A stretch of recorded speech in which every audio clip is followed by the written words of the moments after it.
Good evening, everybody. This is Eddie, and welcome back to the Murphy Table. So what I've got right here came in today.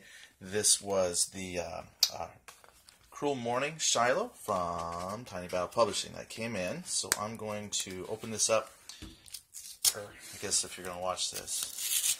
Now what's really nice about this is that the post person, did not decide to just fold this and roll it up and stick it into my mailbox. So that was awesome.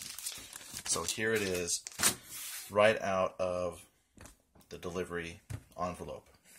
That is slick. First of all, I really like the artwork on this. That's very, very cool. So Cruel Morning Shiloh, 1862, designed by Sean Chick. And this guy down here, your Tiny Battle logo. Sample of some of the counters. And then on the back, so we've got already, it feels like 2 counter sheets. There's your map. We have a showing you things you can't quite see. So a couple counter sheets, your map inside, sequence of play, and then of course this is going to be the rule book. So let's open this up and see what you get inside. I'm going to try and carefully remove everything. Alright, so let's take a look at the rule book first. I know that's a lot of people's favorite thing, is the rules. So this isn't glossy paper. This is kind of like flat kind of magazine type paper. I mean, it's really good. It feels really good. Plus, it's color. Also, right away, I believe throughout. So there you go. You've got, actually, this is really good size print, double column, and it's not rules dense. So this actually is going to make for a very nice read. So speaking of reading, so we got our table of contents right here. So introduction, random events, calm down, I got combat, movement, victory, baggage, nighttime, optional, and then the scenarios at the back. So just off of that, rules start on page 2, and we get right into scenarios on page 10. Grand total of pages 21, and so this last page is your credits, and then we've got, it says here these are scenarios, and so here's a Pittsburgh landing. I'm going to have to read this and see if these are multi-page scenarios. Fort Donelson. I actually live about an hour away from Fort Donelson. Is this what I'm... Now, this might not be one of the famous battles that... if you go to Fort Donelson down here off of Clarksville, Tennessee, they actually have... where you can go down and see the cannons that are facing down the river for when the Union ironclads came. So this might be a little bit past that. I haven't quite read yet, but... So that's day 2. I'm just curious if we see any more days. I'm just kind of reading through, so you've got historical timetables. This actually looks really nice. I have to admit, I don't know much about the Civil War, but it looks like we've got some very definite, like, timetables, orders of battle. I mean, I'm just looking here. It's got by time, so I'll have to see how that plays in. Like, when we look at the map and see what other play aids we have, we'll see if this is really trying to follow, hour by hour that they've got listed here to kind of match historical results. So that's actually very, very cool if they do, because that means they put a lot of work into the research on this. All right, so anyway, there's a scenario. So you got the Cruel Morning. So that's 1, 2, 3, 4. 5, 6, so it looks like this might cover 2 days worth of fighting. So you got a few pages here worth of scenarios, but like I said, this could be a multi-page scenario. So you got a lot of history breakdown, times that things happen, the different reserves, the units that are involved. Alright, and then so here's your last page of rules. So again, it's about 8 pages worth of rules. Fantastic. So there's your introduction. Brigade level game, recreating the U.S. Civil War.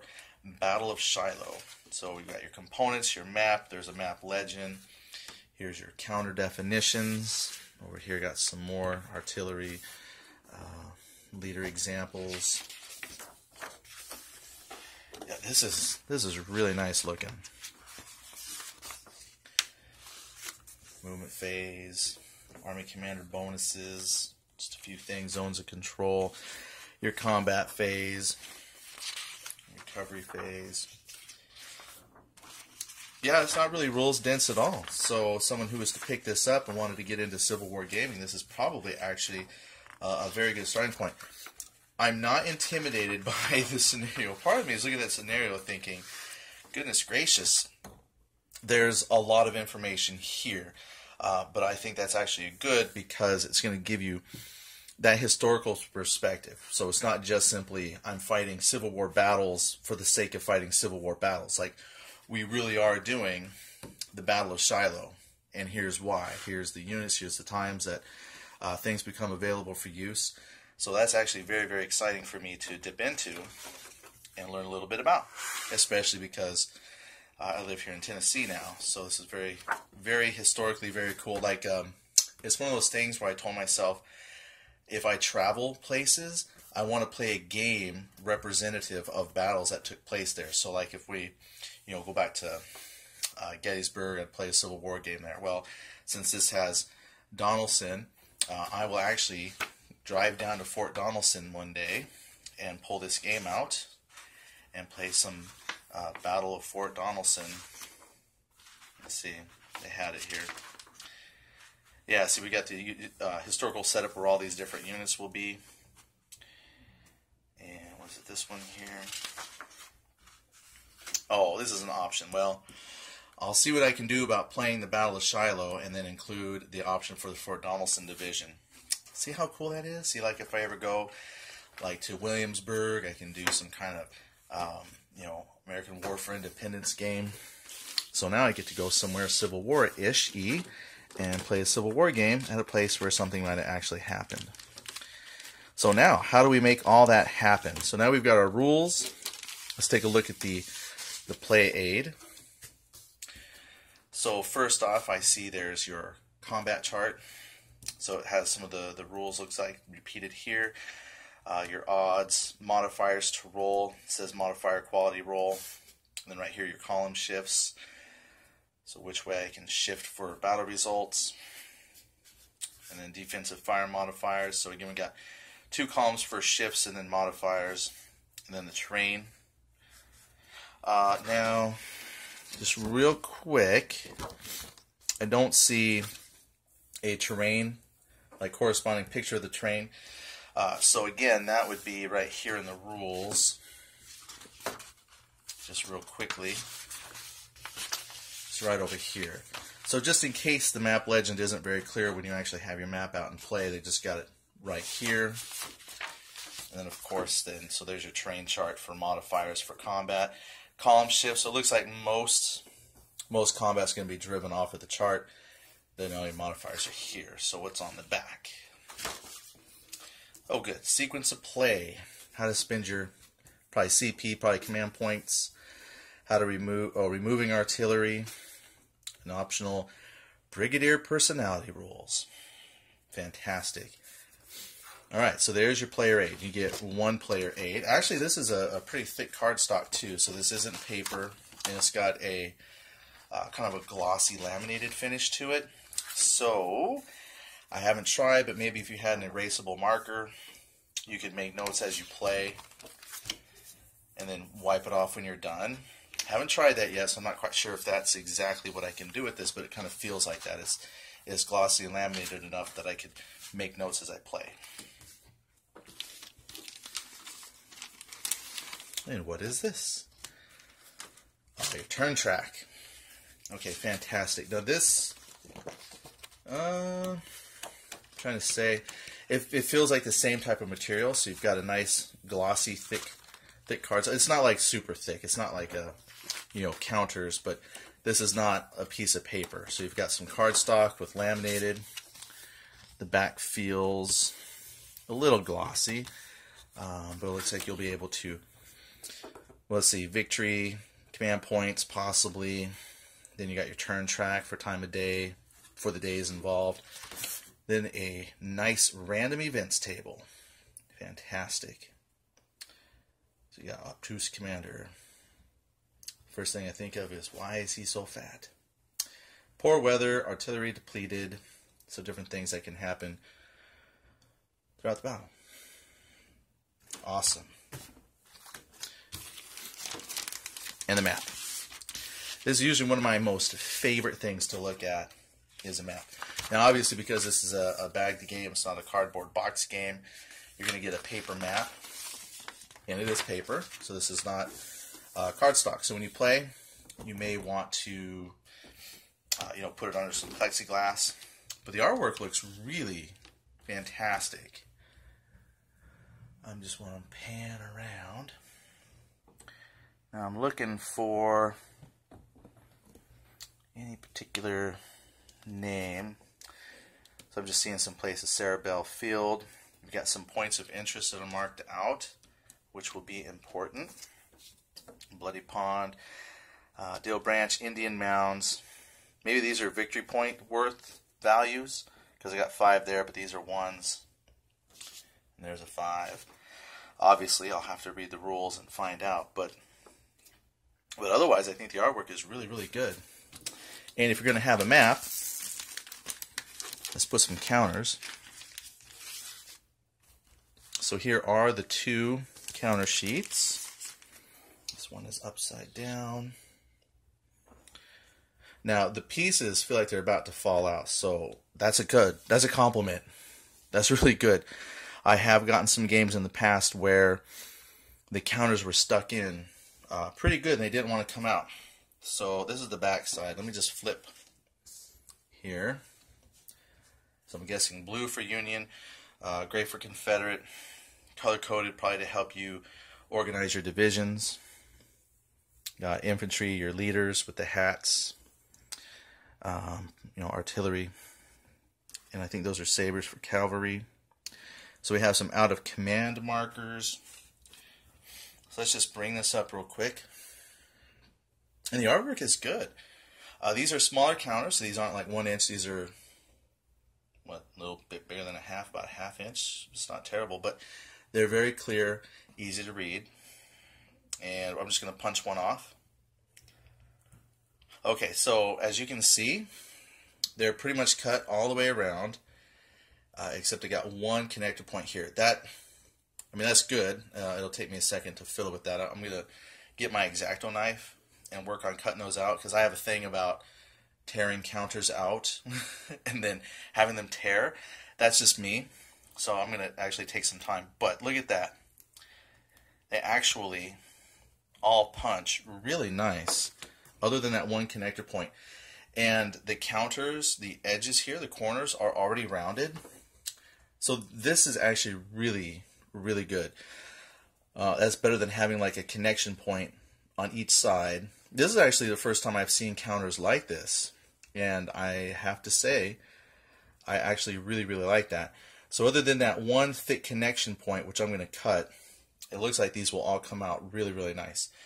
So we have here, let's see, this is usually about 88 counters. I'm not good at math. Maybe not. Let's see.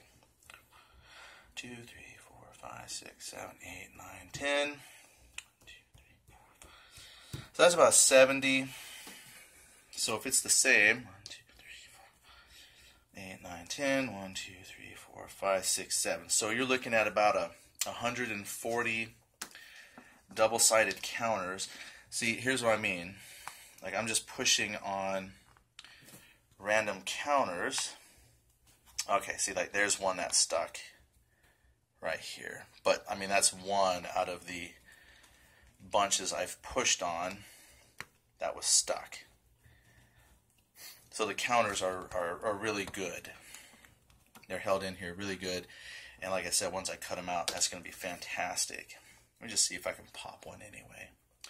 Okay, I just kind of fiddled with it, and it came out, and it didn't actually fray the counter. Now the counter does look a little thin, so this isn't like a Flying Pig game. So this is actually really good quality, though, for Time and Battle Publishing. So this is actually going to hold up to play quite well. I have seen thinner counters from other companies, so if you think that's thin, this actually is going to hold up to play quite well, because most people I know don't take and forcibly try to, bend the counters to prove a point. So look, they fit really good in the hex as well. There's not a whole lot of overlap. I mean, they just look good. So fantastic. So there you go. We have 140 counters representing your Confederate Union forces with various game tracking counters. And here's the other sheet. Again, with a few more play markers. We've already seen that they're going to come out. I mean, if you just fiddle. I thought I was going to have to cut these with an X-Acto knife, but actually if you just play a little bit, they come out really good. And I might get my knife anyway just to trim that down. But overall, once you put them on the map, they look really good. Then there's your map. This is probably the typical 11 by 17 inches, which is actually, good, really good, especially if you're going to play solo. Then it's not too big. It doesn't take up a whole lot of table space. And the artwork is really fantastic. The numbers are clearly labeled. The terrain is clearly identifiable as to what it is.